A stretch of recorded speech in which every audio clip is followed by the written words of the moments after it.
Hello, everyone, and welcome to today's edition of, we're still going to call it Chit Chat, Pentecostal Sons of the World Chit Chat. Thank you for allowing us to come into your homes today. We've been coming into your homes quite a few Tuesdays throughout this year through 2020. And so we just want to thank you again for connecting with us, for joining with us. I'm Evangelist Nietzsche, Marketing and Publications Director for the Pentecostal Assemblies of the World. And today, I'm telling you, we're going to have a conversation that you, your friends, your family, your coworkers are not going to want to miss. You recall that last week we had a conversation about breast cancer awareness and domestic violence awareness, and you all flooded the timeline with your comments, your thoughts, your questions. And today we're going to give you the opportunity to actually share your comments and your questions that you might have about mental health and things of that nature. We have some very qualified medical professionals who will be with us, and also a minister who has had this experience within his family himself. So while we're preparing, I want you to hit the like button, hit the follow button, hit the share button. We see you all coming in. We see the numbers popping up. Go ahead and drop in the comments section where you're watching from. And if you have a question, go ahead and drop that in the comment section also. I want to go ahead while you all are coming in and while you're sending out text messages and letting everybody know that we are live. I just want to show you guys how to access the PAW website. I always like to take you there. Pentecostal Assemblies of the World, everything that you need to know about the PAW. You can sign up for the newsletter here. You can get your Sunday school information here. You can find out what events are coming up. You can find out about everything related to the bookstore right here on the PAW website. So for those who want to, you see us post sometimes about giving, you can hit the give button over here in the top right corner.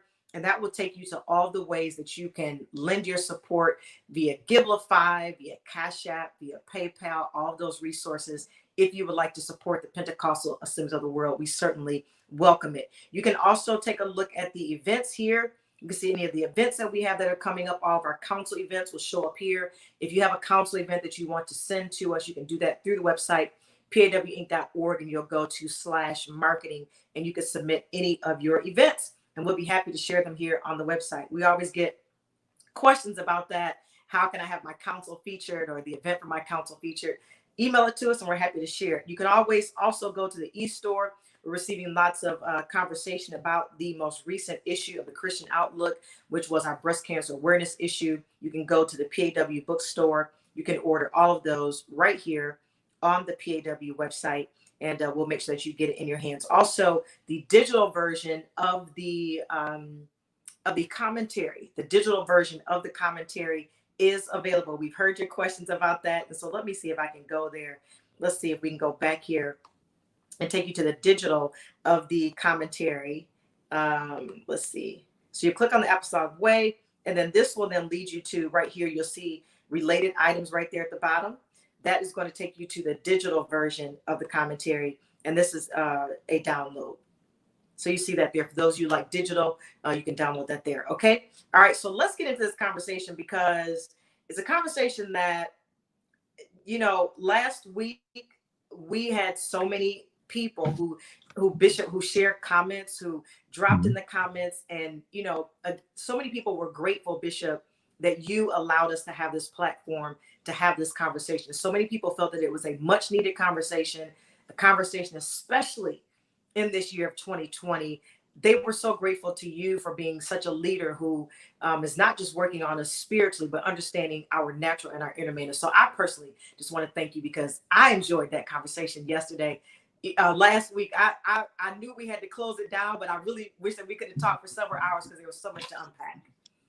Well, I'm thankful for that. I enjoyed it myself because I agree with you. I think it's a much needed conversation. We're going to go into that. But before I do, I want to remind everybody that you have 1 week from now, you need to make sure that you vote. You hear me? Go vote. I'm not telling you how to vote, to whom to vote for, but please go vote. Exercise your right as an American citizen and vote. Whatever your choice is, that's your choice. You have to live with whatever decision you make, but you need to vote. Go do that. All right, now let's deal with business at hand. There's a lot of stress. I heard on the newscast about 2 weeks ago, a doctor, I can't remember where he was from, but he made mention of the fact of the trauma that 2020 has caused dumb people. We have a couple of different traumas. We have not only just the pandemic, we have the trauma of domestic violence, which we had last week. I'm going to bring up Tyraun in just a few moments and have him share with us. But we have the emotional and the mental trauma that people are going through, not being able to get out and get around, having to wear a mask all the time. I was talking to someone this morning, and I have my mask here. I was talking with someone this morning in my office. I have a funeral coming up Friday for a young lady who transitioned. And I was talking to the mother, and she was remarking the fact of how much that she was not happy with wearing this. And her comment was that this is stressful. And to do this for a long period of time. I think of people who work in stores and they have to wear this. My granddaughter, I took her to work, and she worked for 6 hours a day. And I asked her, I said, do you have to wear that mask? She said, yeah, Poppy, I got to wear the mask all the while in. And this is stressful. This is stressful. It causes a lot of emotional stuff that comes upon us. And we have to deal with it. You have to understand that being locked down. You're not locked down, but being in the house, not being able to go where we want to go. I want to take off and go on vacation, but I'm at that age where I'm not too quick to think that I'm gonna jump on a plane and fly somewhere just to sit in the sun. So I'm ready to just wait for the sun to hit my backyard and either go outside, and if it's too cold, because I'm in the Northeast, go sit in the window and watch it. But we have a lot of things kicking on us. Let's kick this off, if you will.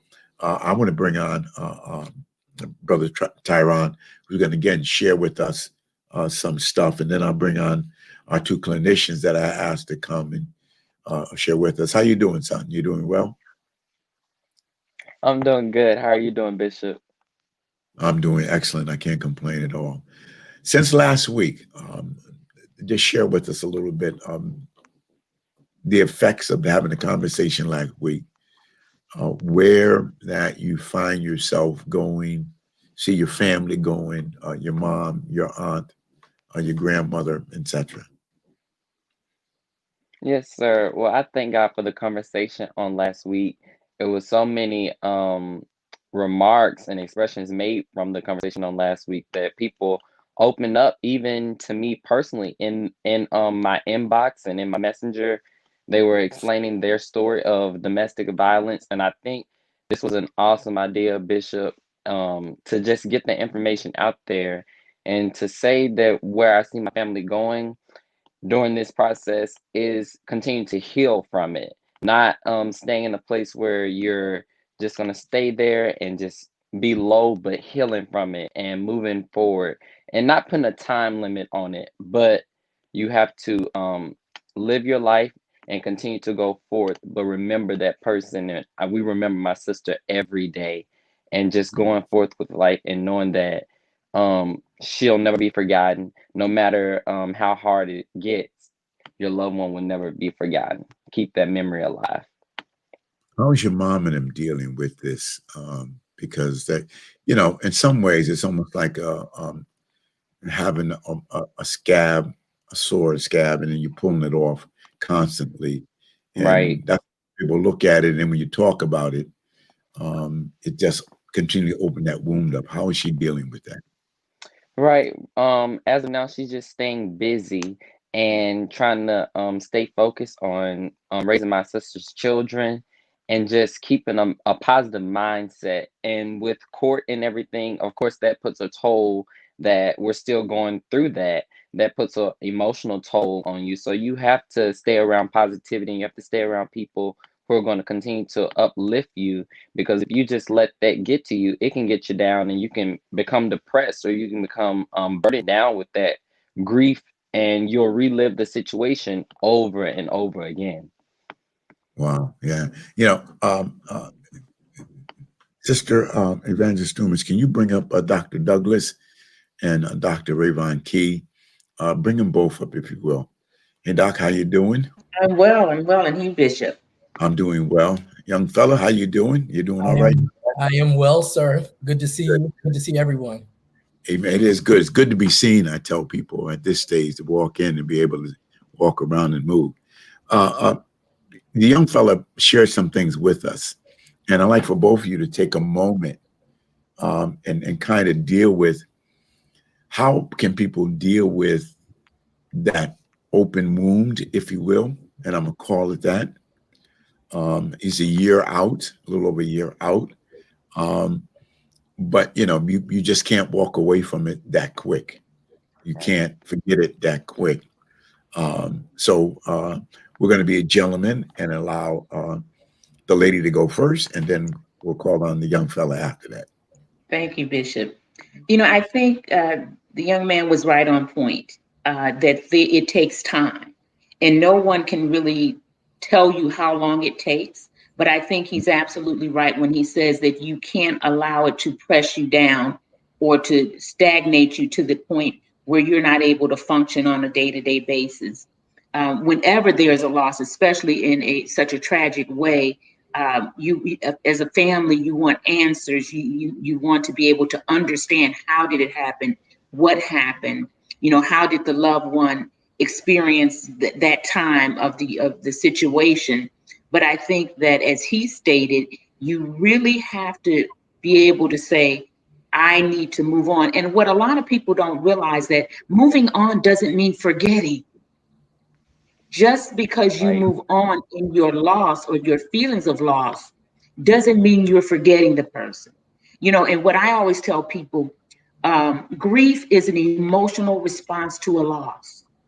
And so if you've lost someone that is dear to you and you're not grieving, I'm more concerned about that than you're grieving in and of itself. So I think just knowing that it's okay to grieve and it's okay to move on in the way that you feel comfortable grieving and moving on. And moving on does not mean that you're forgetting the person. Yeah, that Dr. Kee. Now I've heard Dr. Douglas say you move on, but some people feel like they get stuck in that position, and that grief is so overwhelming. Sometimes and especially for us as church folk, at church, sanctified, Holy Ghost filled, tongue talking, foot stomping, hand clapping saints, we want to tell you the Lord will make a way somehow. Mm-hmm. The Lord will take care of it. Just go pray, son. The Lord gonna bless you. He gonna help you. Give me some help here today, Doc. Yeah, I definitely want to echo what Dr. Douglas has said. I think it kind of boils down to that age-old question, what do you do when bad things happen to good people? That is a question that is difficult, very, very difficult to kind of settle with. And I would have kind of an inclination to figure out what is keeping a person from moving on. I understand the grief piece. Anytime a parent loses a child, anytime a child dies before the parent, that's not what we expect. We always expect the older to go before the younger. But in those situations where it's the reverse, that is something very difficult to kind of settle with. And what I find is oftentimes parents, responsible parties, they sit and they try to figure out what they could have done to prevent it. Right. They spend a lot of time reminiscing about, maybe cues that were given off or red flags that popped up, or maybe they could have done more, said more, been more aggressive, all of those types of things that keep them locked into that situation and keeps them from moving on. So there's a moment in the grief process that I feel like family members need to, number one, validate their feelings and not feel selfish about it, but also challenge those thoughts that make you feel like you actually had more power in the situation than you really did, because we like to think that we are in control, but there are some things that we are not in control of. And until we settle in that, it will always be difficult for us to move forward. All right, everybody that's watching, if you got questions, type them in and we'll pull them up. But, let me take both of you back to a point. There's just three things that I got four fingers up, but only three things I want to mention. One, you have natural death of a young one or anyone in a family. 2, you have because of sickness.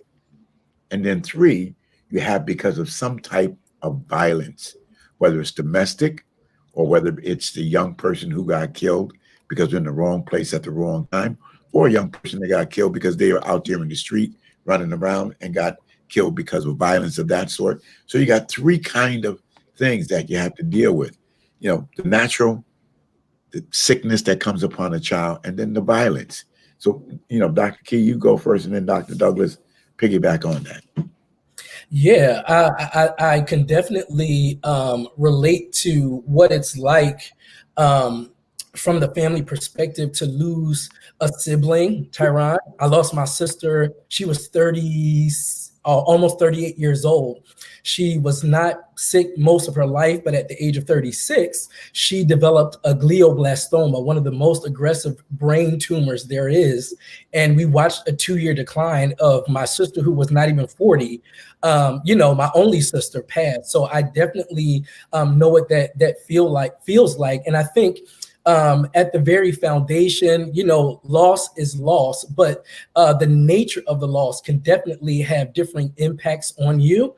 It's different when you're feeling like something happened, a sickness took place, God allowed it, and took a person's life. But it's another thing when somebody felt like they had the right to take someone else's life, and it wasn't a sickness, it wasn't self-defense, it wasn't any of those things. They just took a privilege and a right that was not there to take something that belongs to you.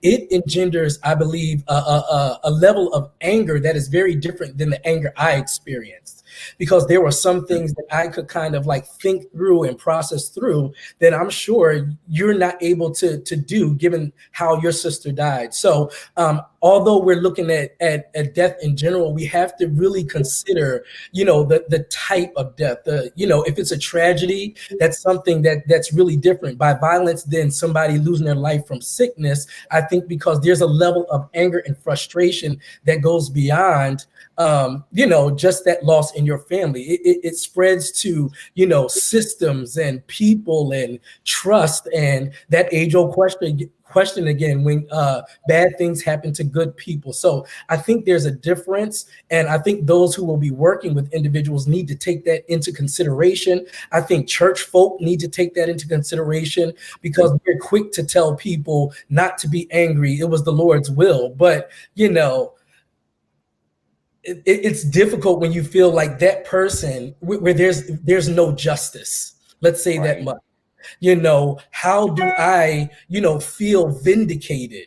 I know the scripture says, vengeance is mine, saith the Lord, but how do I feel vindicated? How do I still keep trusting God when this person needs to be brought to justice? And it's hard to watch somebody be free, even for a little moment, when you're experiencing the loss at their hands. So I think it's different, and we need to take that into consideration. Dr. Douglas, he brought up, he mentioned one word. Let me ask you this, Doc. He mentioned one word that I want you to deal with, and that was anger. Yes. Be angry and sin not. But that fella, that whatever, and sometimes I'm cautious about saying some things, because the saints think, they walked on water. But I had a good friend who was assistant dean of psychiatry for Yale University, and we used to see each other frequently.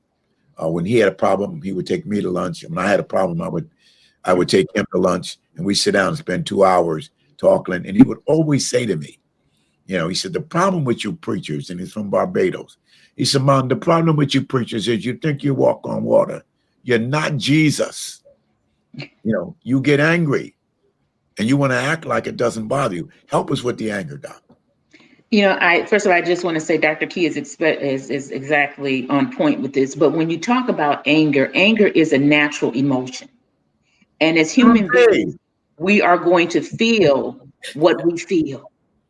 And I think that holding in the anger is more detrimental than expressing it. And of course, as Christians and as people, we don't want to lash out. So we have to begin to say, what are some effective ways that we can express the anger? I won't even say manage it. I would say more so express it. And I think that in situations like these that has been experienced, where, as Dr. Key says, someone has taken it upon themselves to take the life of another person, which in and of itself evokes anger. Mm-hmm. It evokes sometimes even rage. And I think that as Christians, we have to understand we are held to another standard, but that doesn't mean that we can't express that anger. And that may be through writing, writing out how you feel to the person. As the family goes to court, they're re-traumatized. So whatever anger they've kind of been able to deal with, when they see that person in court, it's like opening up a whole new wound. So then, they're allowed to do victim statements. How did that affect the family? And I think that they should be honest and say, I'm angry. You took someone away from me that you had no right to take away, and express that to the person. I think it's important that they deal with that type of those feelings in therapy, where they can be able to express it in a way that is helpful for them, because what we don't want is for them to express that anger in a way that's more detrimental emotionally to them, that keeps them stuck, that keeps them in bondage. Because see, that's the trick of the enemy. He wants you to be angry. He wants you to hurt. He doesn't want you to deal with the anger in an effective way. And so I think that, just to sum it up, we have to allow people to express that. When I'm in therapy with young people that are Christians, I tell them, say it the way you feel it. Don't sugarcoat it for me. Say what you feel, how you feel it, and whatever words you got to use to express it. Because if we don't allow that platform for honesty and for transparency, they will never be made whole. Now, to both of you all, I just thought of something, and I love you all for allowing me to, expand my mind and just ask you these questions and whatnot. Mm-hmm. As saints, and I've been in church all my entire life. And my father and mother were, my grandmother was saved. So, and we were always kind of either taught subliminally or just, suggestively that you don't go to therapists, you go to the Lord. And I've had pastor friends who are coming up that were sort of like mentors of mine, although I disagree with them on certain things, where that they would say that the saints need to come tell them. They didn't need to go see a clinician, that they need to come tell them. But they were ill-equipped to deal with the real issues. Am I right in my assumption? Or I don't want to put y'all on the spot. But am I right in my assumptions that a lot of our pastors are not equipped to handle? Tell a saint come in angry. We think we can just reach up, grab a bottle of oil, slap some oil on them and say, in the name of Jesus, anger go away. And they walk out still angry. They masquerade it and cover it, but they walk out still angry. Mm-hmm. Help us, y'all. Either one of y'all jump in, grab this. Well, I'm going to say this is a pet peeve of mine, because I can understand from the pastoral perspective that, pastors are protective of sheep. A lot of what we learned in terms of coming to the spiritual one and sharing with the leader oftentimes was an effort to protect people from exploitation, protect people from their stuff getting out, to protect people, from being further damaged by folk that didn't care necessarily about the sheep, But I also do believe that pastors have in time past operated outside of their scope of expertise. There's this, what I would say Bishop Horace Smith has shared with me, this Lone Ranger mentality, this superhero mentality that sometimes kicks into gear that makes the leader feel like with the help of God and with the grace of God that they can handle any and everything. And I'm not saying that the grace of God can't help you in that situation, but I think as time has progressed, as we've we've been enlightened that it's okay for leaders to walk in the insight that they don't have to know everything. They don't have to be able to have take care of every situation. They don't have to be skillful in all things. But what's going to be a good reflection of their leadership is being able to send them to someone who can.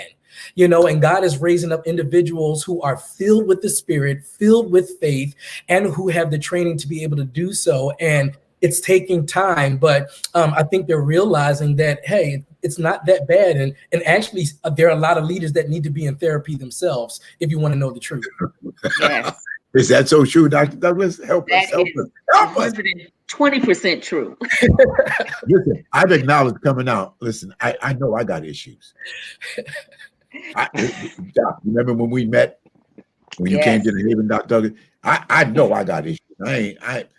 Y'all play them games. I know I got issues. And if you push the right button, I don't know which one of my personalities are going to come up. You come on now. We're not real. We're not real. We act like we're walking around here. I learned, I know that there's certain places I can't go. Certain things I don't need to see. And certain things I don't want to hear because it's going to trigger something. Absolutely. Dr. Douglas, how can we get our pastor? Because you two are part of a team that the Lord has inspired me to put together, headed by Dr. Roland Harrison, Bishop Roland Harrison, who's a clinician himself. He's been on with me. But how can we get apostolic Pentecostals to understand that there is a need to get some type of training, but know when to cut the umbilical cord and say, look, you need to go over here and get some more? I think that, pastors have to have wisdom, and I guarantee you, if they were having chest pains and I told them to go to my mechanic to get some help, they would talk a different talk. Yeah. So I think just really educating our pastors and helping them understand that there's no shame in getting help. There's no shame in being mentally sound. And what I always say is I parallel mental illness with physical illness.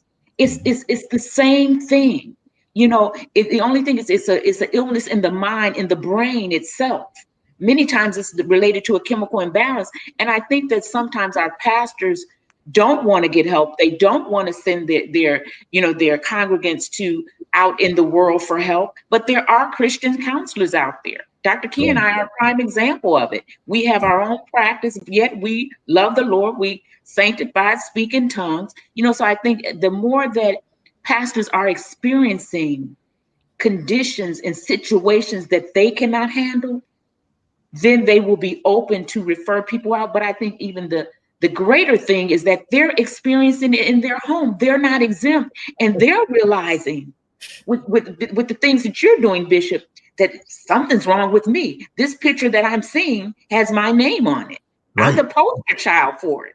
So therefore, I need help. And I think that the Lord is positioning things so that the men and women that He puts over us are seeing their limitations, and they're using wisdom and understanding. So it's coming to pass. Right. It's coming to pass. The pastors are opening up. I counsel with many of them. Good.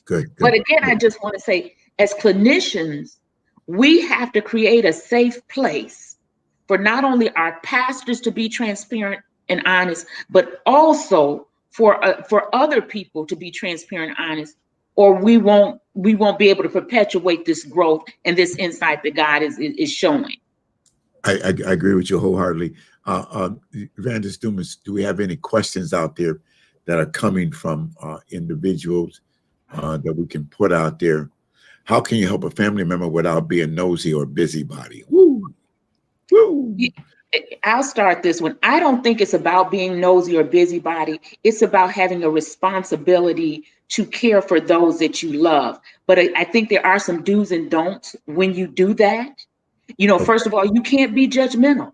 We have to take off the judgmental cape that many of us wear. And we have to validate where they're coming from, what they're feeling, and just not be judgmental. And I think when we come with the right spirit meaning that with the right understanding of mental health and the stigma associated with mental health, which causes people to shy away from getting help and shy away from wanting to be transparent, then we will be able to help our loved ones. And sometimes if you tell your story, you know, who wants to go to somebody that has never had a problem, that can't identify and connect with them? So I think just being compassionate and understanding and non-judgmental will help you be able to open that door of discussion. And Dr. I Kee, would yes, I would just deal like with to, I would just like to add that just because you're a family member doesn't necessarily mean that you have a relationship with the person. And sometimes we make assumptions that because we are born in the same family or have the same blood, or I'm aunt such and such, or uncle so and cousin such and such, that we can provide revelation and insight that people will automatically accept. It's always relationship before revelation, and timing is important as well. You know, giving a right revelation at the wrong time will yield just as much damage. So we have to make sure that we're connected with people in a way that's not simply just based on a bloodline. You know, the way Jesus was able to get to people, he knew how to establish rapport really quickly. And particularly dealing with young people, if you want to get anything from a young person, you can't just show up and tell them what you see, what you notice, you know, what you're picking up. They're going to look at you like, who are you?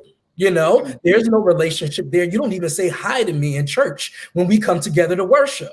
So I don't want to hear anything what you have to say, even though it might be accurate. So we got to make sure, if you are a family member, make sure that there's a relationship there first before you try to get a splinter out somebody's eye, you know, with a log in yours. Right. but let's take that family relationship, because, you know, we talk about the church being a family, and we are all, you know, part of that. And I got that. I have, Tyraun, I'm going to have you share a snapshot of your story as soon as I get through with this. But church folk feel like they're family. They feel like when I came up, you know, the mother of church can walk up to me and grab me by my ear and tell me to sit down. Today, you can't do that. You know, you can't walk up and say something to a child, because the child might go off on you, then the parent might go off on you, and then you got a real problem. So we have that kind of disconnect in the body itself already. And then dealing with young people, you know, I can't walk up to them sometime and say something if I've never, and like you said, Dr. Kee, if I never spoke to them, if I never had a relationship with them. Is that really valid to have that relationship? Or what happened to the old notion of mothers and fathers in the church? Yeah, I can definitely say I've read research where there's a great majority of people who see the church as a lonely crowd.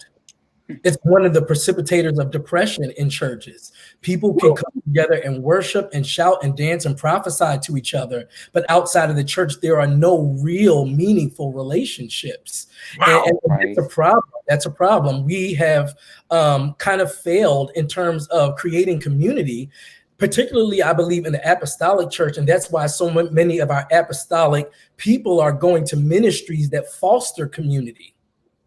All we want people to do is come together on a Sunday. It could be 25,000 people, but throughout the week, we don't say nothing to each other at all. Dr. Douglas. Yeah, I agree with Dr. Kee. And even when we are together, as he stated, you have to really develop and foster that relationship. I can remember when my daughter was much younger and she had went away to college.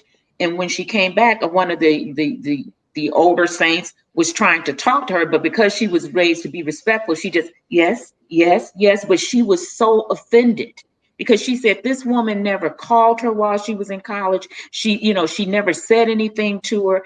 And she was offended that how would you ask me something about my personal life when you don't even really care about me? And she said, Mommy, I want her to stop being fake. And I tried to make it nicey, but the reality of it is we have to embrace people. How many times have we walked up to somebody and say, praise the Lord, how are you doing? And when you get ready to say, they're gone. Mhm. They didn't even wait for a response. We Right. have to change the way we interact and embrace people. So I agree. We have to foster relationships. And then we're open to what people have to say to us, the things that they may see. But once we point it out, we can't just point it out, pray for them, and leave them. We have to walk beside them and continue to foster the relationship, even in their faults. I just saw something, and I bring that question back up. Pastors should have a prayer life, and then God will give them discernment as to who they should send their people to. The pastor should be a prayer warrior first. God will give them the discernment to whom they can send their members to for help. I'm going to let you two deal with that, but I'm going to say I kind of disagree with that because you can be a prayer warrior, and I disagree and I agree. Because you can be a prayer warrior, and if you don't know the community out there that deals with it, you won't be able to send anybody anywhere because you don't know where to send them. You know they need help, but you got to know the community. Am I wrong in my? Bishop, I absolutely agree with you. I think one of the issues of the church is that we have a tendency to put too much responsibility on God. I feel like we over spiritualize things. I think we make things more mysterious than it needs to be. Why is discernment even needed, really? If we learn how to develop relationships and make partnerships with resources Right. outside of the church, as we're developing them in the church, if we learn how to have conversations instead of trying to look at people and in their eyes and discern whether this person should be somebody you send somebody to, we can eliminate a whole lot of waste of time. We don't have to discern people. We can just ask them if we have relationship. I don't need the gift of the word of knowledge to be able to get to know people. I can talk to them. And if we can learn how to stop spiritualizing, over spiritualizing some things, then we can be a lot more reasonable, logical, and we'll actually attract some more reasonable, logical people to our churches. One of the things when I was coming up as a kid, I didn't want to be in the ministry. And, I actually knew as a young person that I was called to be in the ministry. I was called to preach. I was called a pastor. I knew that. I always denied that because I didn't like the way y'all treated the preachers. And I didn't like the fact that people would come to church and be one way and then go home and be another way, or step outside the door, be another way. So I walked away from the church. I said, nah, bye, I'm out of here. I'm going, I went out, did my thing in the street, went in the military, did my thing out there, did stuff that I ain't never going to tell none of y'all about in therapy or no other way. We're not going down that road. I remember. This is a safe place, Bishop. Okay, yeah, you're right about that. Not on Facebook Live. I remember going to a party one night, and I was on that crossroad. God told me to get out the military because I was going to make it a career, and God told me to get out. I wasn't supposed to get out because I just, extended my enlistment, and they let me out. I met a Assemblies of God chaplain. He tried to convince me to stay, and that man prayed for me, and the Holy Ghost fell in that room, and he spoke in tongues. He was about 6'6", he on his knees, tears running down his eyes, tried to convince me to stay, but God said, go. I got home, did my thing, walking around and everything, helped my dad and them build a church, went to this party, and it was a saint sitting in the room. And I came into the kitchen area, the house party back then, and they had a glass, and it didn't have Coca-Cola in it either. And they said, I know how to party too. And they were just singing last Sunday in the choir. And I was caught between a rock and a hard place because do I go say something? Do I not say something? And I know this was Saturday, so I know next morning I saw him at church and act like nothing. So I didn't want to be, but how do we deal with that? in terms of then being able to be straightforward and open and honest, and being able to have people and help ourselves go through. So, did I make sense, y'all? Yeah, absolutely. Dr. Douglas, help us out. I think that a lot of times people feel that once you get saved and you're filled with the Holy Ghost, that all things behind you change. But many times there's residuals. Many times there's things that have happened in people's lives that they have not addressed. And we kind of touched on this last week a little bit, where there's portals, where the devil can come back in and cause you to do things that you're familiar with because you have not closed that portal. So I think as a church, we have to begin to meet people where they are and not just tell them, once you get saved, you won't have these troubles anymore. God will take it away. We're going to pray it away. But actually, again, developing relationship with people so that they can begin to be upfront and honest and say, hey, I'm still struggling with drinking. I'm still struggling with pornography. I'm still struggling with, homosexuality or sex addiction. Then that way they don't have to hide and be one place during the week and be another place on Sunday morning. So I think the way to do that is to again, create a safe place.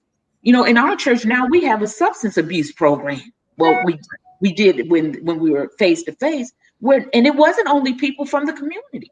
We had people that are in the church that have been in the church for years, still abusing drugs, anointed, preaching, teaching. Why is that?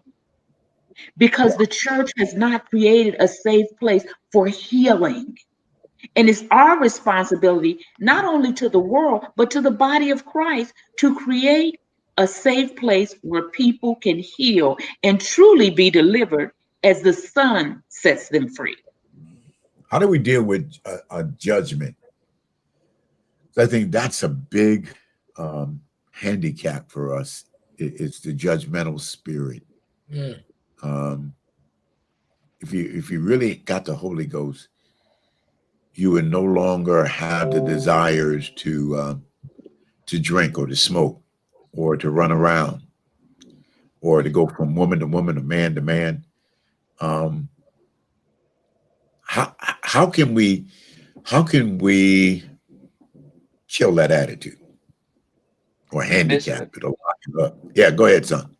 If I can say one thing to back up what Dr. Kee and Dr. Douglas was saying with seeking counseling for those things, because even in the church, we have people who condemned our family and condemned our loved ones for going through counseling. So that goes back to your subject of judgment. And to know that an 8-year-old had been through something so traumatizing and not to get her counseling or seek mental help, that just tells me that people in church were ill and that they needed counseling. And it's hard to say that the church don't judge, but in actual they do. Wow. Go ahead, son. Yeah, I was thinking to myself, I think that judgmental way of being oftentimes comes from a person who is usually very judgmental on themselves, Right. who has difficulty extending grace to themselves. And to extend grace to someone else or not be judgmental would throw them into some internal conflict and some stress and some confusion regarding just their relationship with themselves and their relationship with God. I think it's projection. I think it's a way for I think it's a way to keep anxiety down by putting things in categories. Not understanding that God deals with people according to equity. Everybody's process is not the same. So because you don't see God doing something to one person who's doing one thing, and you may judge that thing is worse than what somebody else is doing, but it looks like God has punished them. Like, we have to be careful of trying to streamline and categorize how God deals with people and realize that, everybody is in a process themselves. I don't personally feel like the desire to do certain things automatically disappears when you get saved, because I think some of the things we desire to do, And some of the things that we unintentionally kind of want to do are symptoms of things that are not addressed in us naturally from a human perspective. Everybody's not drinking because I want to be rebellious and I just need to drink. I don't care what the church says. No, it could be a symptom of something that they are not addressing. And when you get to the root of it, when you deal with the issue, when the issue is resolved, some of these things that people are doing will automatically disappear.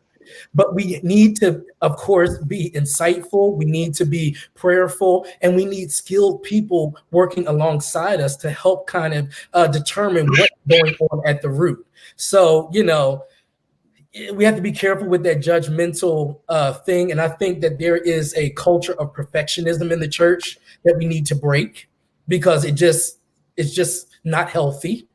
I think that sometimes leadership's lack of transparency makes people like myself and younger and those who are just coming into Christ, it makes us feel like where you are is unattainable.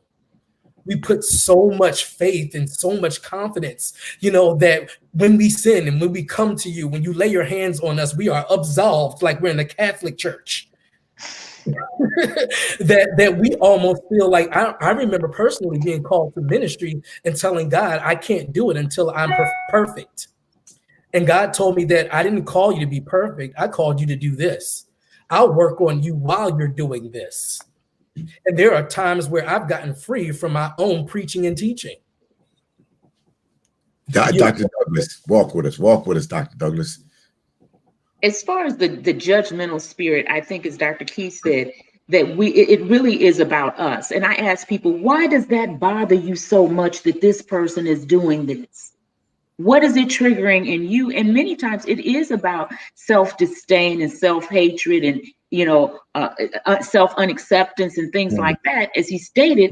And I think that we really have to begin to sometimes forgive ourselves, forgive what people did or didn't do, what they said or didn't say. Because I think when you have a judgmental spirit, it's really about you and what has happened or didn't happen in your life. And that's what perpetuates that spirit. And I think also, it's also perpetuated by the fact that that's what the devil wants us to do. And he doesn't want us to be able to deal with those internal things. And it's always easier to blame the other person or to look at the other person with the side eye, as opposed to looking at our own life. So when I feel myself feeling some kind of judgment, I say, so what does that say about you? What's going on with you that you care that much that you got to judge the person? And I think when we begin to look at ourselves and question ourselves, then some of the judgment would fall loose. And I tell people, so if I lie, I'm a liar. That's my character, being a liar. But when you lie, it's because of a situation. That don't sound right to me. Let's revisit that. And I think when we begin to look at things from that perspective, that's when the judgmental spirit will fall loose. This is a great conversation. And I was just thinking that I really either am crazy or bold.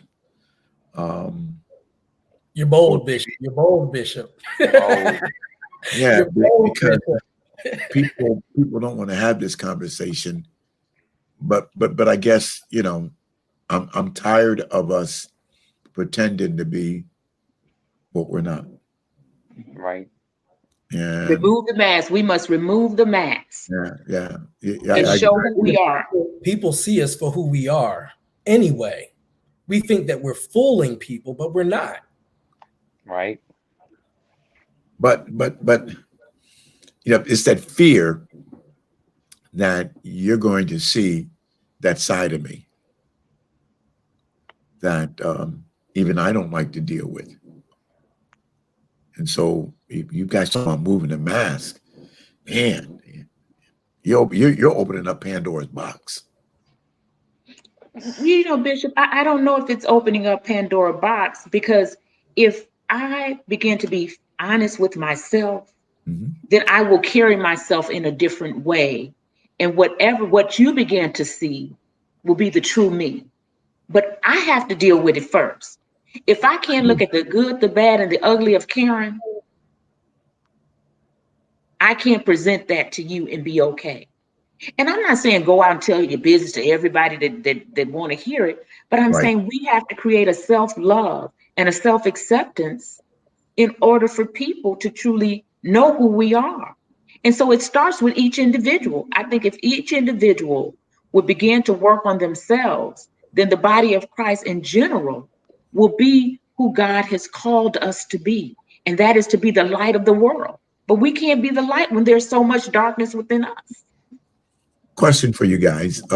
I look and see how everybody posts this stuff on Facebook and Instagram that they wouldn't say openly. And I'm very concerned about that's the masquerading. You know, it's my way of putting stuff out there. Am I right on my assumption? Because I think, you know, I'm not telling you my story. You know, I used to tell my sons, the 3 sons I raised, and I would tell them, what happens inside this house stays inside this house. You don't go out talking on business to people. You don't go out sharing stuff with people.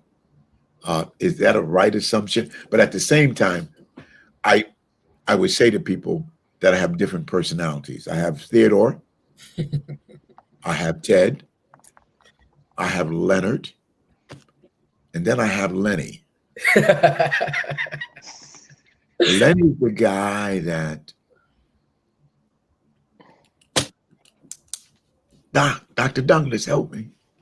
You know, I think that we can be transparent, but we have to use wisdom. Mm-hmm. You know, some people are not ready, you know, they can't handle the truth. So you don't tell them the truth. They can't handle who you really are and what you're trying to give them. So I think like Lenny, I may not be able to handle Lenny. So Yeah. don't tell me about Lenny, you know. But then if you, and then why are we telling it? What is our motive and our purpose behind it?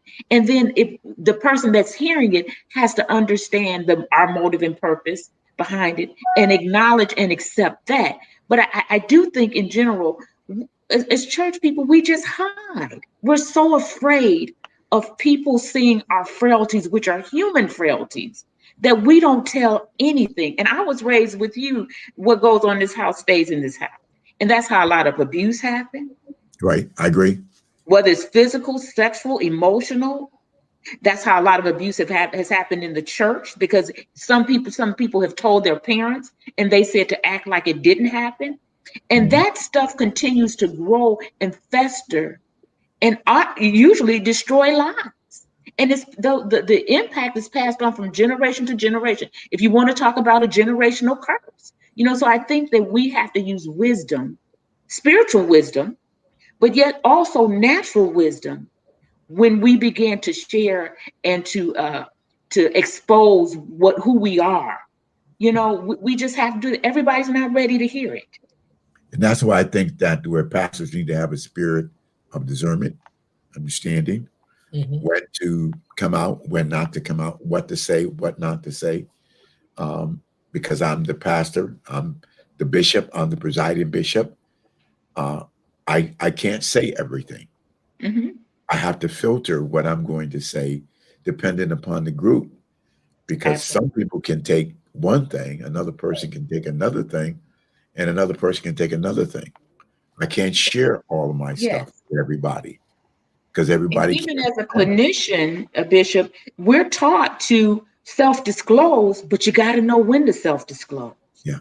You have to know what and how much to self-disclose. So I think it's, you know, because you're put in a position of a higher authority, not necessarily mean you're better than, but people are looking up to you. They're looking to you for answers to their questions and to their problems. So I think it's the same thing with pastors and leaders. You have to use wisdom in self-disclosure, but it's nothing wrong with self-disclosure in and of itself.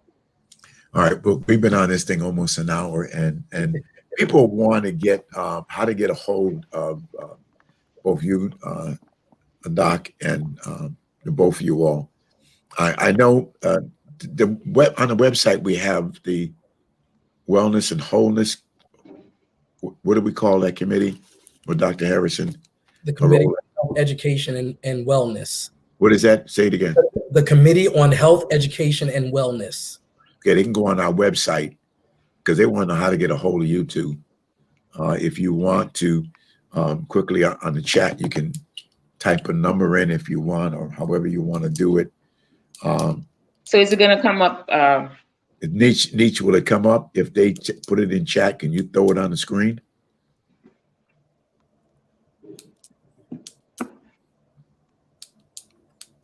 Nietzsche, you left us, huh?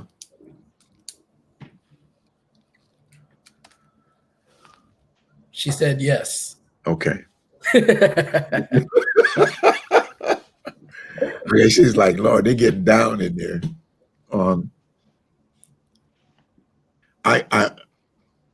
It will show up. Okay. All right. So if you type it in there, you want people will get a hold of you too. Let me just say this to one. I thank you all for taking some time out. I would love to do this again sometime going forward. I think this is critical. Maybe what we ought to do is just bring on the whole team of Dr. Rowland's team and bring it on, and we talk about the various things, because everything ties into everything in one way or another. We're all linked together. Tyraun, thank you for, again, coming on and sharing with us. To those of you watching, this is different. This is not the same old, same old, same old. It's quite different. I thank God for allowing me to go this route, because I think it is extremely needed. I think in this COVID-19 period of time that a lot of stuff has been bottled up on the inside of us, and it is popping the cork now, and things are coming out and we're finding ourselves saying things, doing things that is very difficult. There's Dr. Douglas's information there. I hope you all are getting it down. Dr. Keys will be up so that you can be able to contact them. And we're just thinking of something, and it just kind of, I want to come back and at some given point in time and us deal with all of this. Again, how COVID-19 has affected us. Doesn't it, or does it not affect us? What do we need to do in being saved and going forward and dealing with all of this pressure that we're under? So we're going to come back again. We're just almost an hour out. Wow, time flew by. You all have been a blessing. Again, go vote, people. Vote. Make sure you vote next week. Oh, and let me say this. Make sure you get tested. Go get your COVID test. Wear your mask and hand sanitize. But go get your COVID test, because we need to make sure all of you all are healthy. I'm trying to stay healthy, Mother and I, and make sure that everything is okay. All right, yeah, I love you guys. Appreciate it. And I don't know, Nietzsche, are you going to come back on, or have you just abandoned us? You just abandoned us. I was having connection issues. There she is. I was having connection issues. So. There goes that craziness of me, that openness of me. Thank you guys. Appreciate you tremendously for coming on. Nietzsche, you'll let me know when we can come back on again with. Yes. We want to get the whole team. Want to get that whole team on so that we can have a great time. Absolutely. All right. Listen, the blessing of the Lord upon you all. Thank you. Be safe. Be careful. Love you all. To the saints that are watching, to our friends that are watching, even to our enemies and the devil that is watching, the blessings of the Lord be upon you. His good graces be with you. And may you be safe and healthy. May the Lord keep and guide all of us in the name of the Lord Jesus Christ. Love you all. Be blessed. Love you.